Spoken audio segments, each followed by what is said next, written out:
What up, nerds? Welcome to Interactive Stargazing tonight. It's me, John Compton, up here at Lowell Observatory in beautiful Flagstaff, Arizona, up on Mars Hill. Right now, we've got the Orion Nebula in the view while people get into chat and relax and hang out. It's a cold winter night, so I think we're going to keep it a little chill. Look at some fun stuff. Talk about John's favorite lore because y'all never let me do it, so I'm going to do it anyway.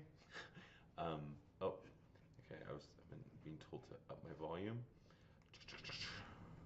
Okay, a little bit louder volume. Awesome.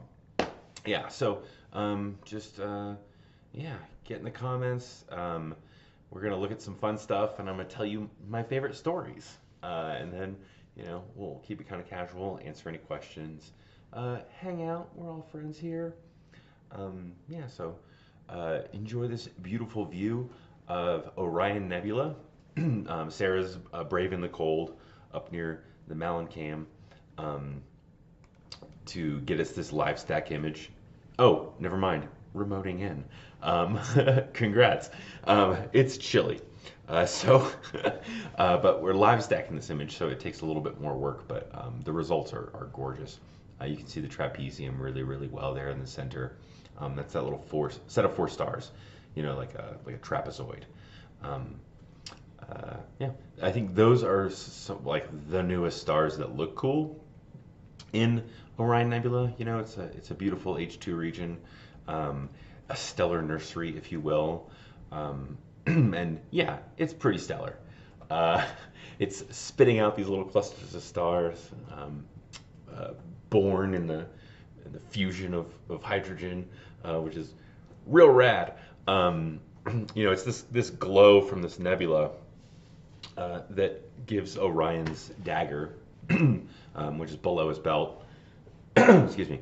It gives it its iconic glow that you can kind of even just go outside and look at, and it's pretty. I think that's part of why all the lore involved in Orion's belt and his dagger, whether it's you look at like old Egyptian lore and it's like a bag that's holding the souls of the dead, or it's like a magic fish, or it's whatever. A lot of times this is associated with the Pleiades because they also glow for a very different reason. Can we see the Running Man next? He's nearby. We'll do what we can.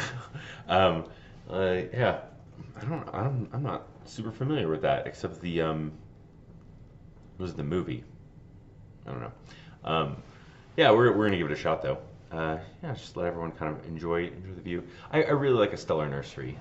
They're cool. I just like the idea of stars seeding other stars, and like creating that next generation out there with elements from like pop 3 stars or whatever, and then moving down the line until we get some like things that can support life. We got Goldilocks zones and terrestrial planets and all kinds of stuff. I think Jupiter might be a little low. Sorry. At least when I was looking earlier, I think Mars is a better chance for today than Jupiter, I think. But I'm not the telescope operator, and I'm not the expert on that, on what we can actually grab. So I'm going to transition to, this view and back to it again. Is this the Running Man Nebula? What is this? Oh, okay, it's part of the same complex. Cool. Let's change this. Yeah, we're gonna try and get some better views.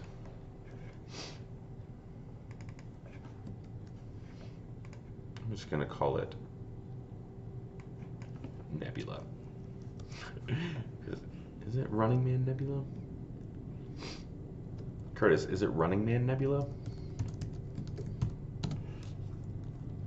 Or is it just a Running Man region? I'm trying to appropriately title it. Ooh, it's really pretty. I've not seen this before, although I don't have a Melancam, in my back porch. So it looks like a dude running. Where do you see the? Oh, kinda. Oh my gosh, it does. I see it now. Whoa, that's really neat. Oh, thanks. I think it looks like a guy doing parkour. If you like extend his little leg, he's like, whoa. Or like something from oh, like a 90s pro skateboard game, or like from on the Nintendo 64 or something. Um, oh, that's really cool. Thanks for suggesting that one. Yeah, I dig it. Is that like a dust? No, it can't be a dust cloud. A dust lane. Just dark patches in general. Um, non-illuminated regions. It's very pretty. Where exactly? This is part of the that same kind of Orion's dagger-ish area. Let's see if we can find it.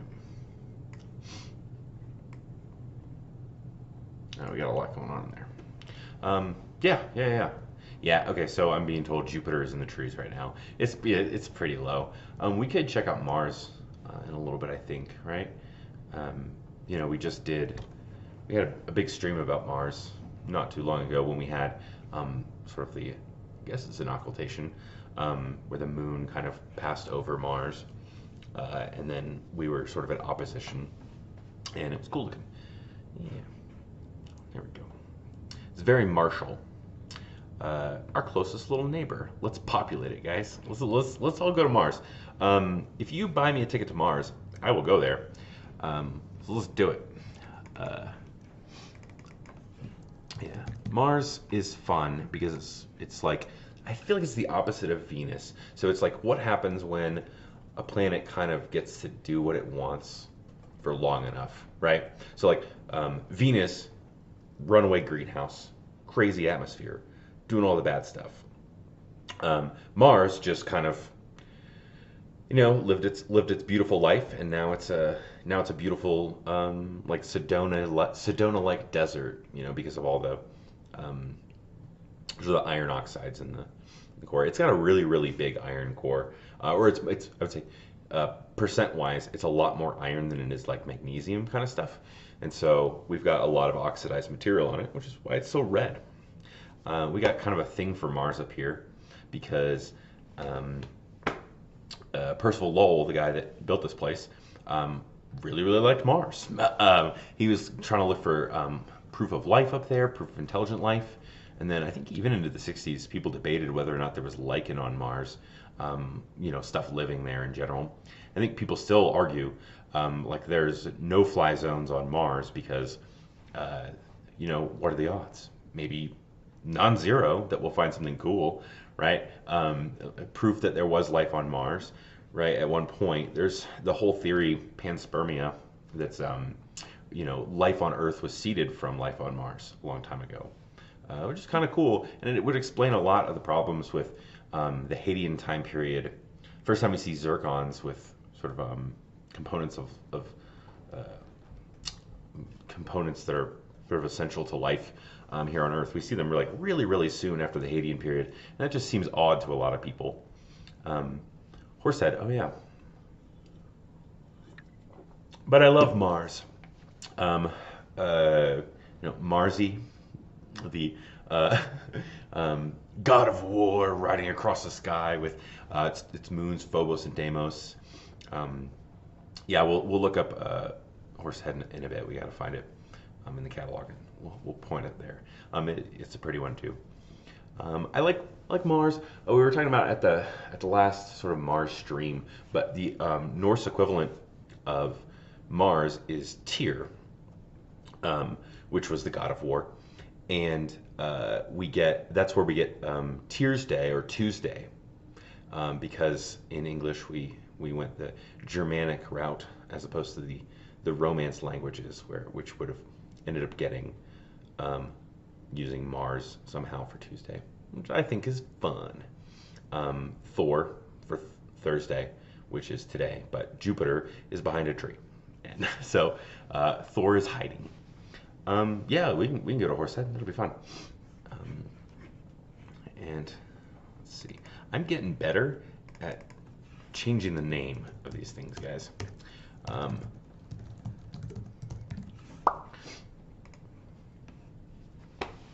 We'll take a peek at Horsehead, wherever it's at. Thanks. I'm getting a thumbs up from my producer that I did an okay job changing the title, because I don't know, I get nervous, and so I'll misspell things just from nerves in general, and everyone thinks it's funny. Oh, I should flip it. I don't know where we're going. Yeah, I feel like Orion is such a dominant constellation in the winter sky right now. I think we looked at Caleb. Uh, I think we looked at Andromeda last time, but we should look at it again because it's cool. I don't mind seeing the same stuff if I get to ramble about it even more. I love it. Yeah, Andromeda is a really fun one. I mean, it's a galaxy; it's our nearest galactic neighbor. But let's take a peek at Horsehead if we can catch it for a little bit. And then we'll just keep talking about stuff. Yeah, like Orion is a great constellation story because there's like 500 versions of it. And so anytime someone's like, I don't know, that doesn't sound right, it's like, probably not. You probably just heard one of the other versions of it. Ranging from the weird to the obscure to the just outright weird. Catch us for Beerstronomy up here at Lowell Observatory to hear some of the crazier versions. I like the ones that involve Scorpio, and the ones that involve the Pleiades, the beautiful mermaids. So it looks like we're starting to get some good images of Horsehead. So I'll pop it up and we can kind of watch Sarah work her magic and kind of stacking things. She's trying and doing great. It's awesome. You can definitely see the shadow of that dark one. A dark horse riding in. Yeah, you can see his little snoot, his little nose up there at the top, and it's coming in. It's a little bit humid out tonight, so like the stuff that takes a lot of exposure is going to be a little bit harder to catch. But yeah, I mean, he looks like the Black Knight in chess. Yeah, Curtis, I also want to check out Flame or a couple other ones tonight too. But we got a request for Horsehead, so we're gonna take a peek. Yeah, a lot of nebulous tonight. In my mind, tonight was gonna be like oops all clusters because because the Milky Way is pretty overhead, and I feel like a lot of the Milky Way, besides the stuff around Orion, I feel like is a lot of clusters. And I love a cluster. I love an open cluster because it's like, oh, we're looking at a new little family of stars, kind of like getting out of the nest and spreading out. And then I like the globular star clusters because it's like, ooh, was it one of the ones that was the core of a galaxy that got cannibalized a long time ago, or was it one of the other kinds? But I like the idea that they kind of roll as like a little roving pack of wolves orbiting the Milky Way, some weird angle. Yeah, clusters are cool. Clusters are cool to me, at least. I don't know. But people love a nebula.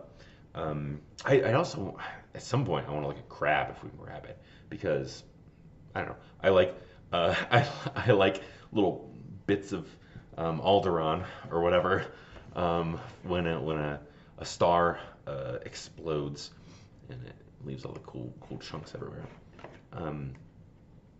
But let's see what else we can grab. We took a peek at Mars. I think, Flaming Star is in Auriga, which is fun, but where are you going to be at? Going to Flame.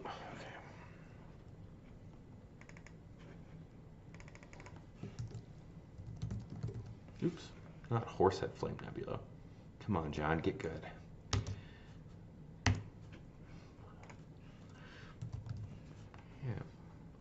Besides requests, anyone have any fun questions or comments or I don't know. Ooh, that is really, really pretty. Man, Flame Nebula is awesome. Yeah, let's do Andromeda then Crab, Sarah. That seems like a good. Well, let's enjoy the view for a little bit. Let's be able to appreciate the artwork that is the Flame Nebula. it does really look flame-like. I guess if you're dealing with a nebula, it'd be hard not to look kind of fiery in general, right? You know, a nebula is just an illuminated area of gas out there, right? You imagine like a neon tube. Yeah, we just, JH, we did look at Mars not a little bit ago. It didn't look super great. It was a red dot today, but it's pretty. But yeah, I love a nebula, like these glowing regions, whether it's from, you know, like a white dwarf at the center, or some other star providing that luminosity, or if it's like a reflection nebula, or whatever. You know, it's the same kind of reason lightning looks like it does. It's plasma, right? Or just an illuminated gas of some kind.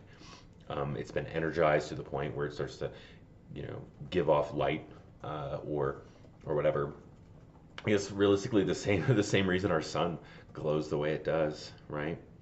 The sun is just a giant ball of plasma, which, you know, if you're looking for plasma on Earth, the best way to find it is lightning. So it's a decent approximation.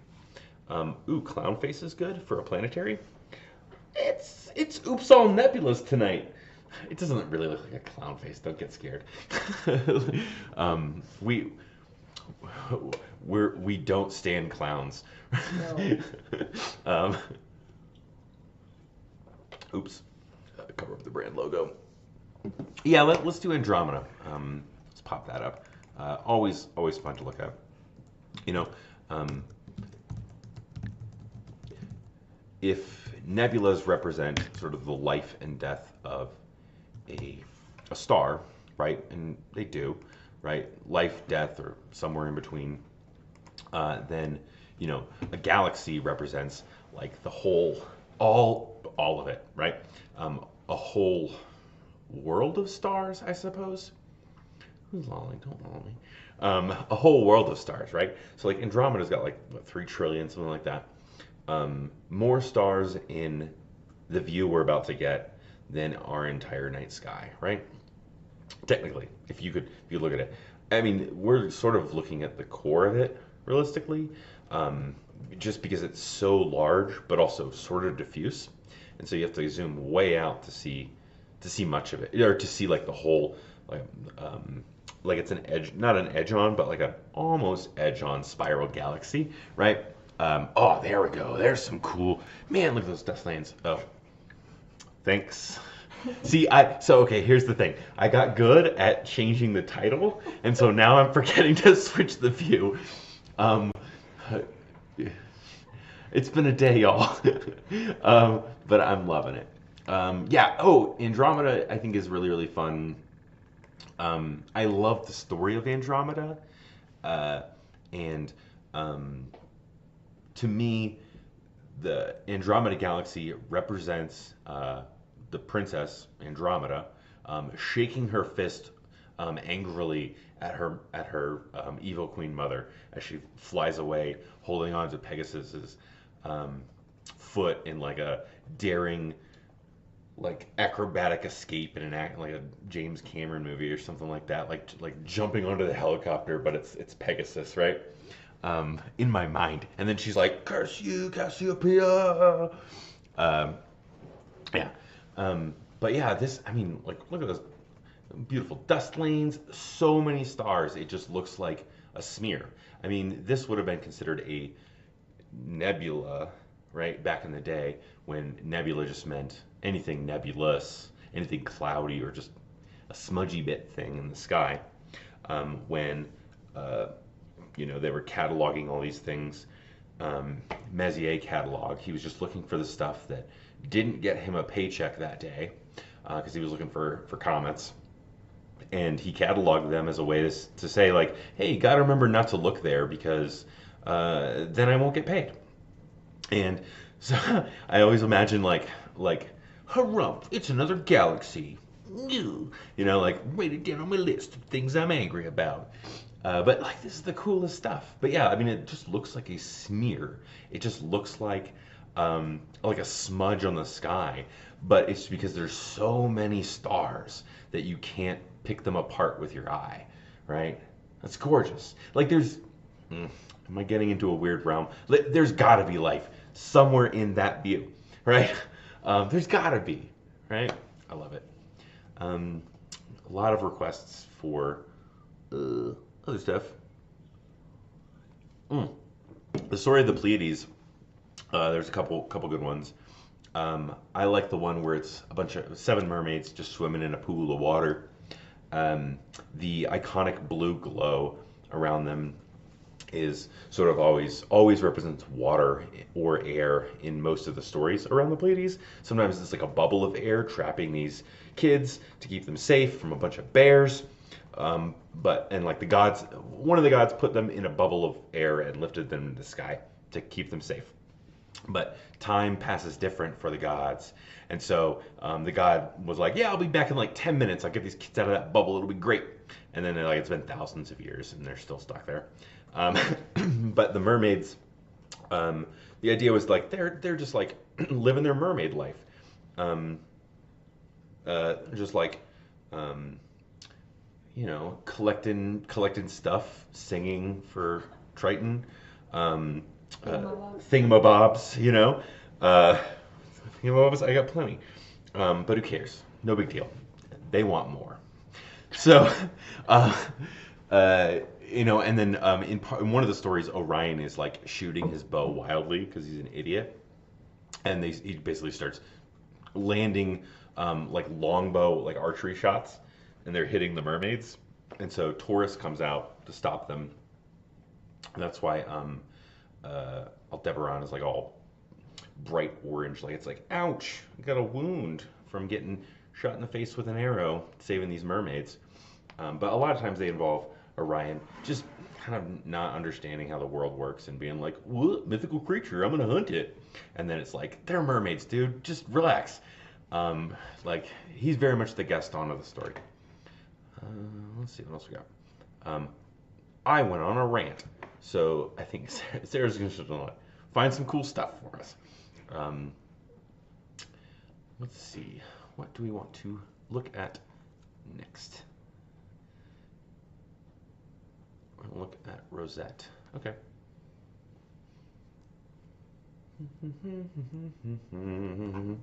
I like lore. Hi, I'm John Comte, and this is lore about the stars.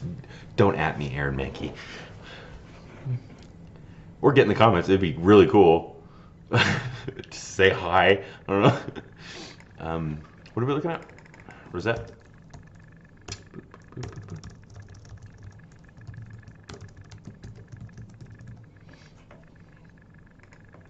Speaking of John's favorite Disney properties, it's like the rose. As if the final star goes supernova before the end of your birthday, you'll remain a beast forever. It's Rosette. Yeah, it is. I mean, yeah, you can definitely see the red nebulosity, but it's pretty faint. Very pretty. Not 10,000% sure where it's at.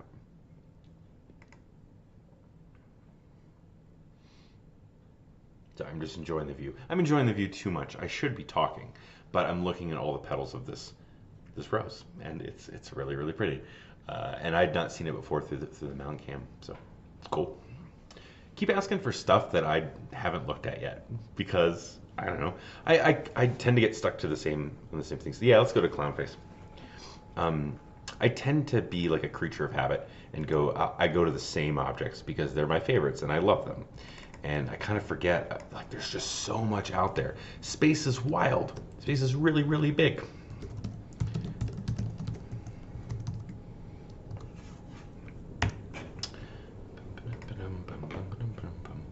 I'm also going to take a peek while we get that up and see what else we feel like taking a peek at. I really want to look at crab. We could, you know, I don't necessarily want to look at like Uranus or because they're just blue dots. In the way, I mean, we might as well be looking at like Rigel. Flame. I would love to look at crab though.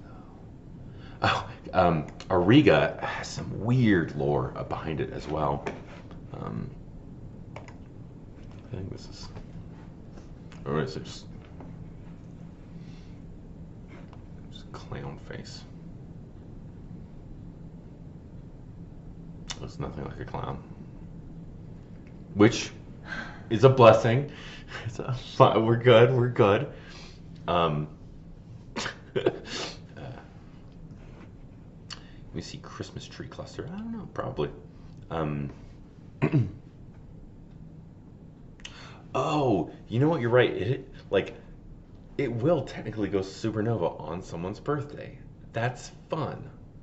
Um, yeah, that would be a beautiful surprise. Beetlejuice any minute now, right? Um, so keep an eye out. Crab Nebula was the last one to really give us all a show when when a star died. Beetlejuice will definitely be the next. Yeah, did you want to try Christmas tree or crab next, Sarah? I defer to your expertise knowledge. Let's do the requests before we do John's requests. So let's try for Christmas tree. Plus, season stuff.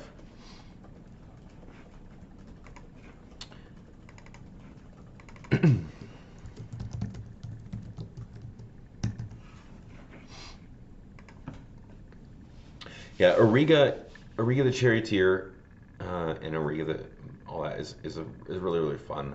It's gone through so many weird mixings of mythology that it's basically a chariot pulled by goats now. We got a lot of cross contamination between Gaelic lore, like Brittany area with Norse mythology, and then that got crossed over with like the Greek and Roman mythology. And instead of saying like this is one story and this is another, they just shipped those stories and then mixed them all together, and they're crazy now. We go from Thor punishing two kids for breaking his goat's leg and like caring for the little goat in his arms, to now it's like a guy that invented the chariot and it's pulled by goats and he's holding a baby goat in his arms. But I don't know, it's all nuts. I love it. And I believe the Norse version was what kind of dipped into. Oh, that's Christmas tree nebula, or that's Christmas tree cluster. I got nebulas on the mind now. It looks like a cool triangle. Oh, yeah. Well, I mean, if you draw it really well. I mean, but that's everything, right? You got to have a little imagination for most constellations, especially the ones that's like, oh, I need to make a new constellation so I can get a paper published. I don't know. It's like a Christmas tree. Scribble, scribble, scribble.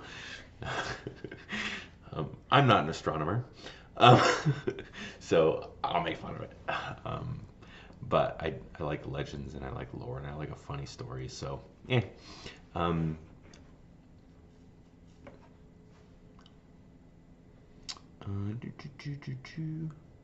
Yeah, let's go to crab for a bit. Just because I like an action movie, and want to see something that done did explode.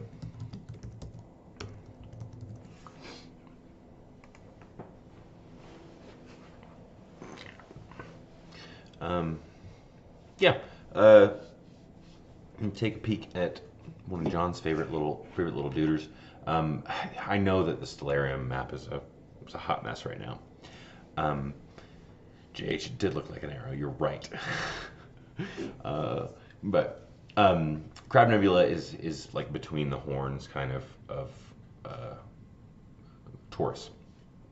So this region here, this is right around there, and I like it a lot. It's a little pretty guy. I don't. Why can't I move this? Oh, because I'm way over there. I don't necessarily like the prettiest of things in the night sky. I like the things that have the coolest legends and the coolest stories. Um, and this one was cool because they used it to sort of calibrate some like really ancient calendars that didn't have good. Like we knew that the calendar existed, but we didn't know which dates were which dates. And so they basically looked for the date when they were able to pinpoint when Crab Nebula done exploded. They just then looked at the calendars for the day where everyone lost their mind and said like, "There's a new star and it's huge," and they're like, "Oh, I bet that's the day," right? When you talk about like a star like Stella Nova or supernova. Nova just means like new, right? And so it would have been Stella Nova, new star, right? A new star has formed, and then if it was like a big one, it would be like a supercella nova, and it'd be like a really big new star has formed, right? And so I think that's cool. And so this would have been like huge and super bright. And so if you were like in some ancient culture, not even an ancient culture, if it just happened tomorrow, most people would lose their minds. They'd think like, what is that? Well, they'd probably think like, that's a weird looking rain cloud. And then it would take them a little bit to be like, something's going on. There used to be a big old red star there, right? Stars cool down before they go boom. And so they turn big and bright and red. And then they go supernova goes pop. So Betelgeuse would be the next one that we'll probably see, and it'll look the same. It's big and bright and red right now. You can go out there and look at it. It looks yellow, like the stinky armpit of a stinky giant, and which is what it is. And then one day it'll be a big puff cloud, and it'll look really cool. I'm sure we'll get warning. People talk about it in the popular news, like, but Beetlejuice could have already gone.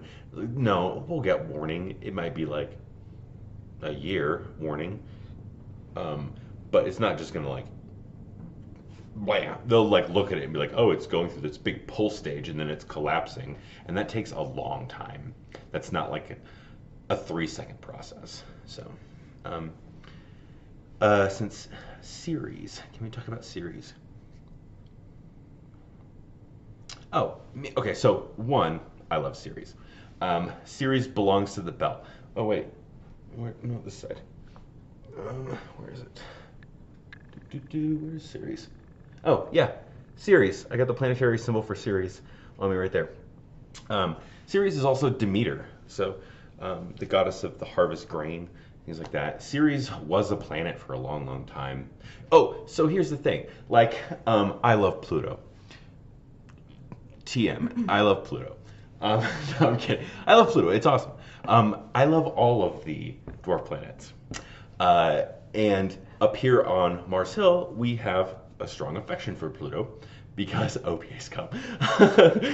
Because Ceres belongs to the belt. So they were like looking for all these planets after we started just to discover them, quote unquote, discover planets, right? Because it's like, who discovered Mars? It's like, no one, I don't know, like some owl somewhere, like some caveman, because it's big and bright and red. You just look up at the sky and like, there it is. And so, when they found Uranus, they're like, oh, wow, we're going to find like so many more cool planets and stuff. And they were looking for something after Mars. And it was found by a group that called themselves the planetary, or basically the sky police. And they were like policing the sky looking for this next planet between Mars and like the gas giants. And they ended up finding Ceres. And they're like, new planet, it's awesome. We're going to name it after the goddess of the harvest and the grain and things like that. And then they found Pallas, and they found a bunch of others, and they're like, is this a planet, or is this like a thing that got busted? And now we know it is the main asteroid belt. So Pluto is a dwarf planet, but Ceres got called kind of big asteroid. which I feel it was like really demoted. um, but Sirius is awesome. Um, yeah, it's like a natural jumping off point if we were to do anything past Mars ever. Um, yeah, love it. Love it so much. Chef's kiss for Sirius. Uh, Pluto is really, really cool and beautiful. It's a giant chunk of nitrogen. Oh yeah, love for Pluto. Uh, a lot of nitrogen. So if you're a fan of frozen gas, ooh-wee, Pluto's got it. But if you want somewhere to like put a ship down, Ceres is your best. I'm kidding. I'm mostly picking on my producer. Um, uh, yeah, I like the heart and the tomball planitia and all that. Yeah. Ceres has like a little smear of some atmo, because it's terrestrial, right? It's the last of the Rockies.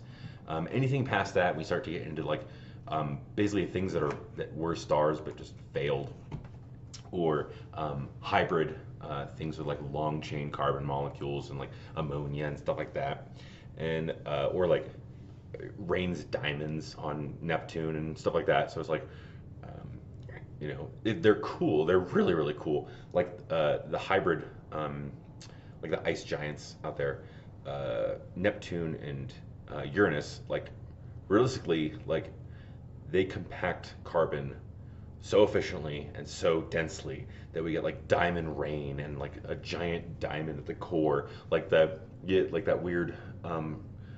Was it? I guess it's not really horror, but like thriller story. Diamond the size of the Ritz or whatever. Like here's a diamond the size of the Earth. Go nuts and grab it. If you can Carmen Sandiego that thing through like the industrial grade abrasive that it rains, like you deserve it. I want an I Heart Series shirt too. I mean, they make them. I think I've got the Outer Planets Alliance shirt from what was it called? The Expanse. But I don't wear it to work because it's got, I don't know, sci-fi. I gotta be pro. I'm wearing my from Ultima Thule. We had like a festival not too long ago. I guess it was pretty long ago now. It was like 2019. But yeah. What else can we take a peek at? Boo. Request from Sarah, M33. Let's do it. Oh, Triangulum. Beautiful. Yeah.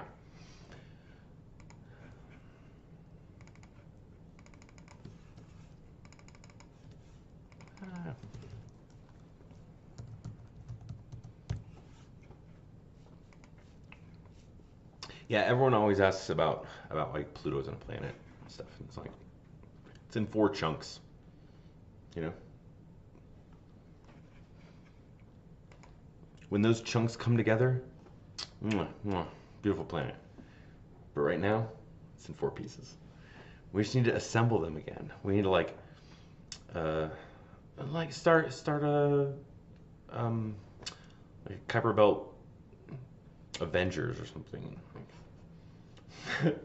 Haumea, Maki, Pluto, Eris, assemble! And then we got a full-fledged planet.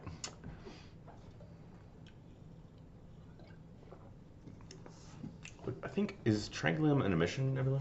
No, I can't remember. I feel like it is.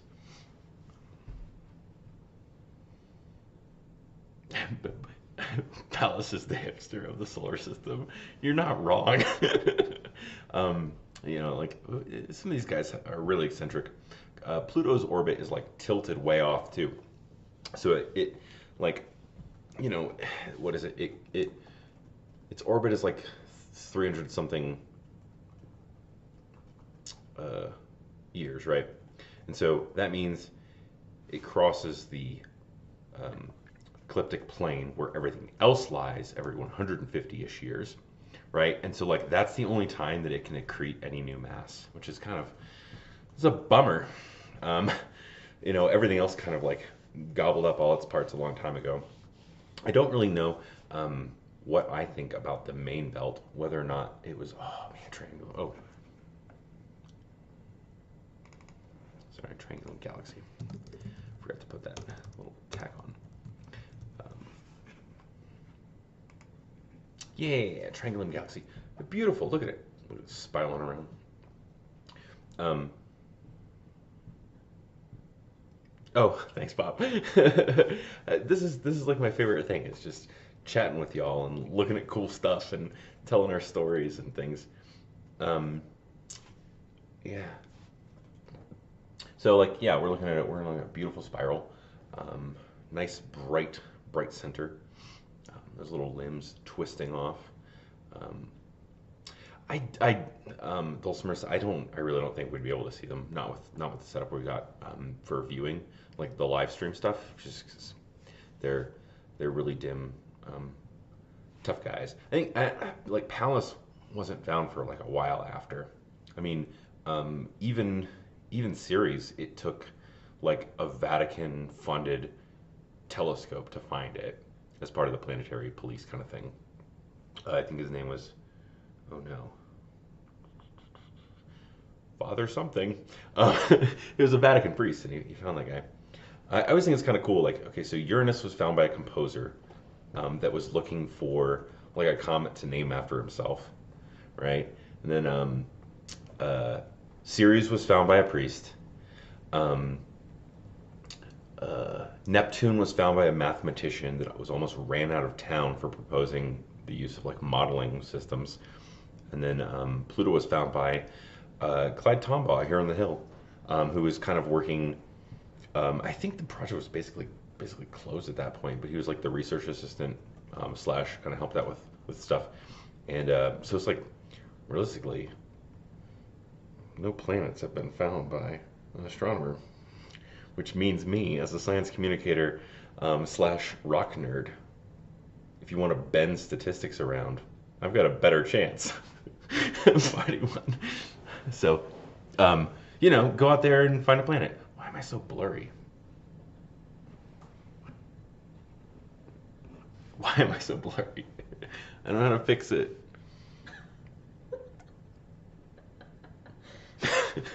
I broke the webcam. I'm sorry, y'all. Well, don't look at me. Look at beautiful triangulum. Good. They should be laughing at me. I broke the webcam. Don't look at me. Don't worry about it.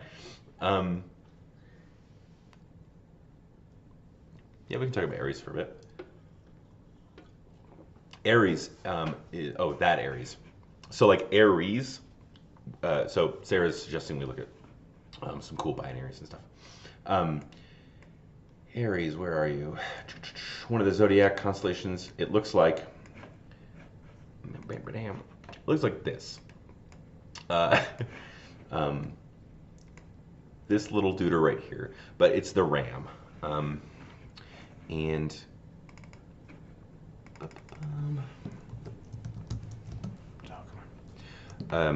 yeah, all the zodiac signs are fun. They're all along the ecliptic where the sun and the moon and the planets and all those things go.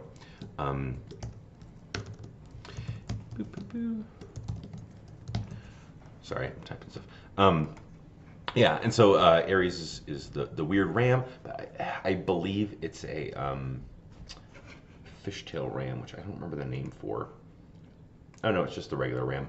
Oh, I'm thinking of Capricorn. Yeah. I believe a lot of times it represents the ram, or like sometimes it's like the sheep with the golden fleece, other stuff like that. Magnify, distort, magnify, enhance. Yeah. Oh, there we go. Yeah, so we got a fun little binary. We stand a binary here. Oh. When things are low, does the curve of the atmosphere somewhat magnify them? No, like what you end up getting is you lose this weird optical illusion when things are like closer to the horizon. We get when things are close to the horizon, we gain an optical illusion. It's the same reason like when you look at the moon and it's close to the horizon, it looks enormous. It's like, wow, it's the biggest moon in the world. Well, the biggest moon in our world. And but then like you try and take a picture with your cell phone and it looks like a tiny little nothing, and you're like, what's wrong with my phone? It's not something wrong with your phone. It's something that's enhanced in our brains. Our brains are really, really good at compensating and just kind of making stuff up when it thinks it needs it. And so when the moon is low on the horizon and we start to have like things in view,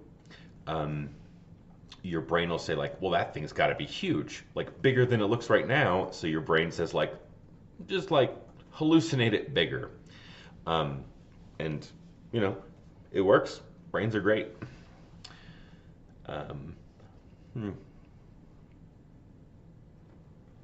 Oh, that is cool. Okay, so Sarah points out this binary is the nose of Aries, which means this is two little nostrils. Which, yeah, I never thought about that. That's cool. I like that one a lot. I really like when something in the science of a constellation mythology like lines up with it.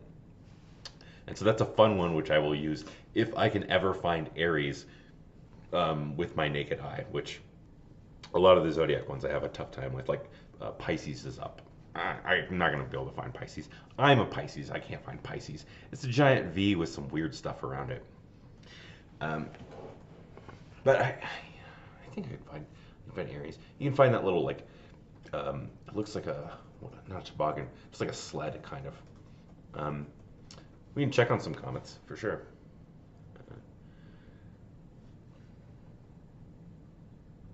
I wonder if some other weird fun questions. If anyone's got some like their favorite mythology out there, I'd love to hear it.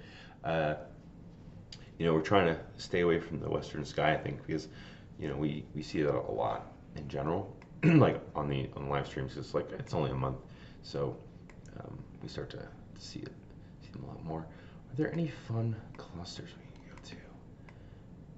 I just like them.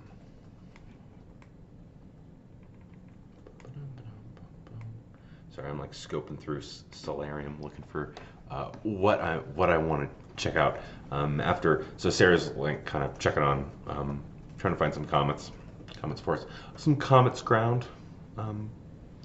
Oh, everyone's asking about Jupiter. Jupiter is Thor through and through, or just Zeus, but Zeus is problematic. Zeus and Jupiter, Thor, a bunch of stuff like that.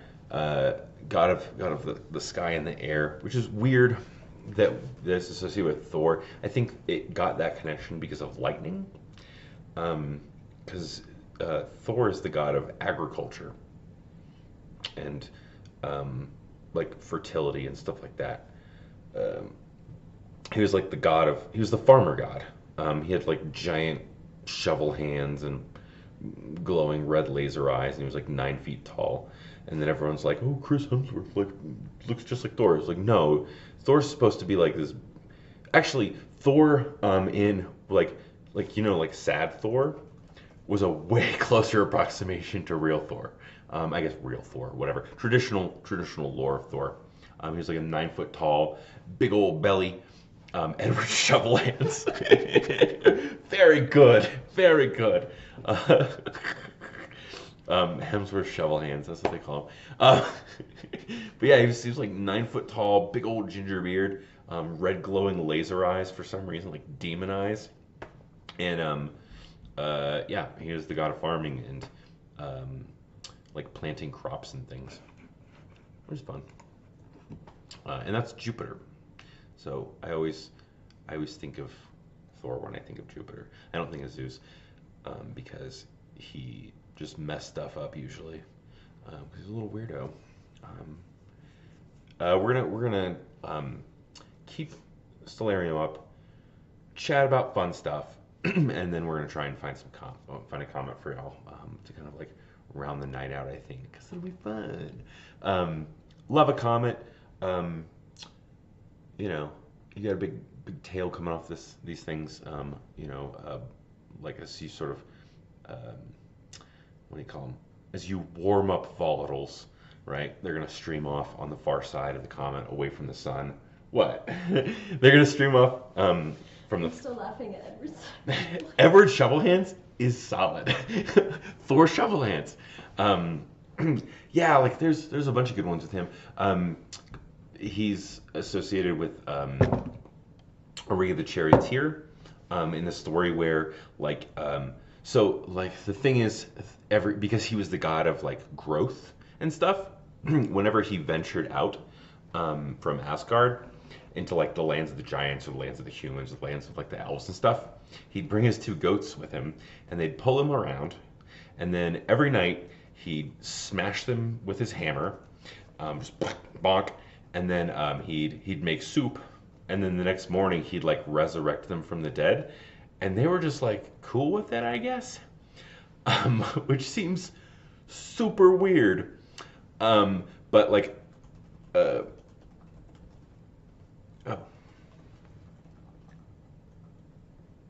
I mean, we can definitely look at Andromeda. Love Andromeda.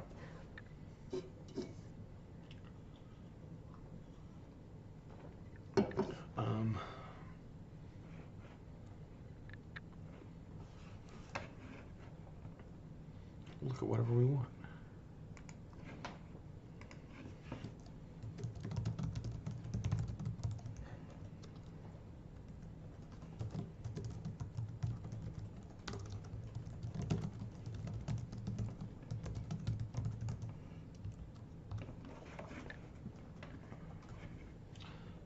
Oops, let's see.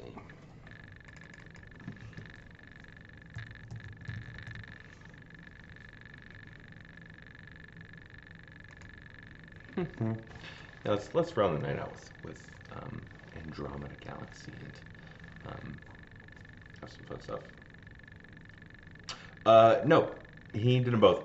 He bonked them both on the head and ate them. And they're supposed to. So, two of the stars in. Well, I think one of them is part of Capella. Actually, no, they're both in Taurus. So it's boop boop boop. Let's see if I can pull up the little. You can see it while we enjoy Andromeda. If you look here, it's Aldebaran and then this rude boy. Are supposed to be the two goats, and so in one of the legends, like it's supposedly like some kid was like, "Ooh, I'm gonna eat the marrow from the bone of this goat, and I'm gonna gain Thor powers." And so he smashed it with a rock, and then ate the marrow and was like, "I'm gonna have Thor powers," and he didn't, because like that's not how it works. And so and the next day, Thor resurrected the goats, but the one of them like had a busted leg now, and he's like, "You did this, kid!" And so now the kids pull his chariot, and he holds the baby goat. So, and that's kind of where we get some of the stories around Origa. Are like it's a chariot pulled by goats, with a baby goat in his arms. I think the baby goat in his arms part probably comes from that cross-cultural storytelling, and you get he's holding his goat that got its leg busted by the kid, and now the kid and his sister are pulling Thor's chariot around for him when he's like moving around, like crab story, like as in Cancer the Crab or Krakenos the Crab. The story of Cancer the Crab is Cody's favorite. Because I find it anticlimactic. If you don't know, Cancer the Crab has the constellation has a beehive cluster in it. Beehive cluster, you can see it with your naked eye. It just looks like a little smear in the middle of this sort of like it looks like a crab shape, right? It's like a fiddler crab's body, like there's the head, and it's got little antler thingies, and then legs coming off there. And so the Hydra and Cancer the Crab were sent, or Krakenos the Crab, however you want to call it, was sent to fight Hercules as one of his trials. We think a lot about like Disney's Hercules, where he would go most anywhere to feel like he belongs. Sorry. We think of these trials as like, whoa, they're epic, but really, it was the gods trying to like punk Hercules like they were kind of making fun of him when they made him do all these trials. And they're like, sure, if you can complete it, like, whoa, that's crazy. But usually it was like the trolley problem kind of stuff. Like, we're gonna give you a philosophical, like, can you, do whatever. And so one of them, so like Neptune or Poseidon was like, I'm gonna send the best of the best, baby, and they're gonna fight you. And so he sends Hydra, or he says, calling all sea creatures, come out and fight this Hercules guy. And the two that showed up were Hydra, which is like when you cut off one head, two heads grow back, like huge beast. And then like just a regular old fiddler crab. And Hercules is like, I'll defeat you, right? And he figured out how he could like cut the head off of the Hydra and like seal it with his torch, and it wouldn't grow back. He'd cauterize it or whatever. And then he's like, oh, and how am I gonna defeat this fiddler crab? And he just steps on it, and it's the end. Like he's just like boop, done. And it's the most anticlimactic ending to a story I've ever heard. But that's like Crab Nebula is kind of like the smush of Case of the Crab. But it's like, yeah. It's like, anyway, how will our hero save the day? Find out next time. And it's like, I stepped on it. It was like a Dragon Ball Z episode where it's like, oh, I gotta build up all the power, and then, Cody loves that story. I feel like Leo is very, very similar to that, in that the Neiman lion was a lion whose skin was so tough it couldn't be pierced by any blade, and so like Hercules had to go fight it, and so he's like, oh, how will I solve this mystery? Ooh, how can I solve the puzzle of how to kill it? So he just punched it real hard. He basically like is like Bane with Batman, just like just cracked it over his knee and called it a day. Very anticlimactic, but I think too, like there's like that Greek style of storytelling. That was a cool ending. That was like a twist ending. Was where it just like ends because they're so good at it, M15 sat, yeah, sorry. What's the deal with Cygnus? Cygnus the swan is the swan that swims the Milky Way. Sometimes it's like associated with like Leda and the swan, but other times it's associated with Zeus or Jupiter trying to like help people as best he can, but not understanding how to help people, because all Zeus knows how to do is transform into animals because he's weird. So with Cygnus, there's this kid basically, and his friend was immortal, and his friend was trapped underneath a river because of a whole thing that happened. And he's like, Zeus, can you please help us? We need to find my friend. Can you move the river with your god powers so we can find him? Or like, can you just pull him out of the river with your god powers, or make him glow, or whatever? And Zeus is like, think. What will I do to help these people? I know, I'll transform you into a swan so that you can look harder. Does that and then just leaves. Right? Transforms the kid into a swan and then just like pieces out. And Zeus was chuffed. He's like, dear diary, I helped this kid so much today. Like, everybody loves me. I feel like he did that a lot. Like with Ursa Major and Ursa Minor. That's another one of Zeus being like, gee golly, I'm gonna help him. And then just messes it up. Which I love. You gotta laugh at it. You gotta laugh at it. Ooh, yeah, beautiful. Does Miss 79 have a common name? If not, we'll make one up. What? Jerry. It's called Jerry? Oh, we'll call her. Oh, it's in Lepus. That's fun. Lepus is also part of. Let's call it the bunny cluster deal. I don't like that these like Messier objects don't have. Let's call it the cottontail cluster. Ooh, bunny tail cluster. I feel like the Messier objects, we've had time to give them cool names. Don't know why we haven't. But Lepus is another kind of like I don't know, I'm trying my best kind of stories from Greek and Roman legends. So like when Orion basically got pinched by Scorpius and stuck to the night sky because he wouldn't stop messing things up. Um, like he had his so like when you get turned into the stars, it's called a catasterism, like whatever. So we get catastrophe and a bunch of other stuff because aster is star. Anyway, your catasterism. So Orion gets catastered, catasterized. I don't know. He turns into the stars by Scorpio, who is just trying to like mitigate all the damage that Orion was like accidentally causing. And so he's like, oh no, I feel real bad. So he takes Sirius, or not Sirius, Canis Major, which Sirius is in, and puts him up in the night sky. He's like, look, your dog. Just hang out with your dog while you're up there. And then it turned the dog into the stars too. So he's like, and so he grabs his other dog, Canis Minor, which canonically is the battle dachshund. That's dope.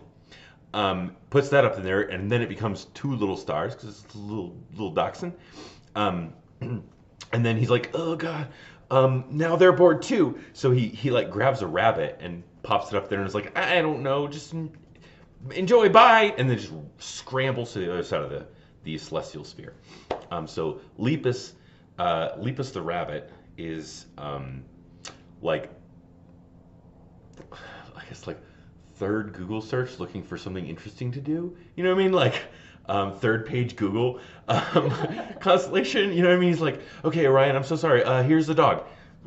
Okay, here's another dog. Here's a rabbit. Oh, okay, bye, and just scrambles and runs.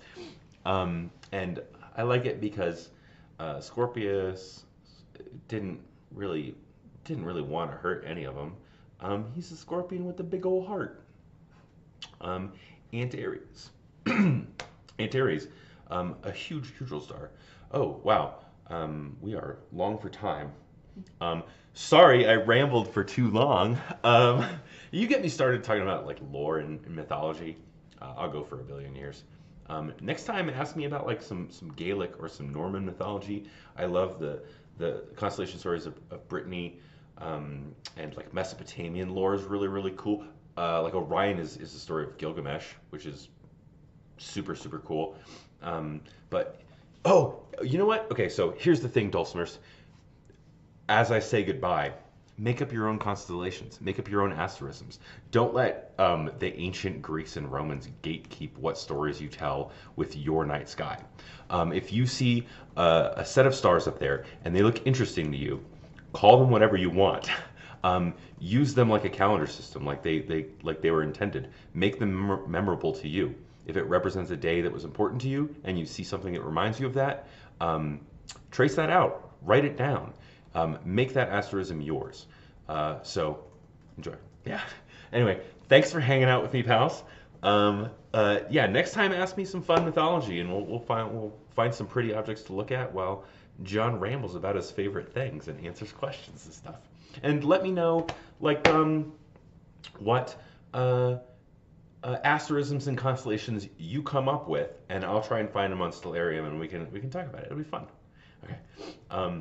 Okay, I gotta go. Appreciate y'all. Thank you so much. Bye, nerds!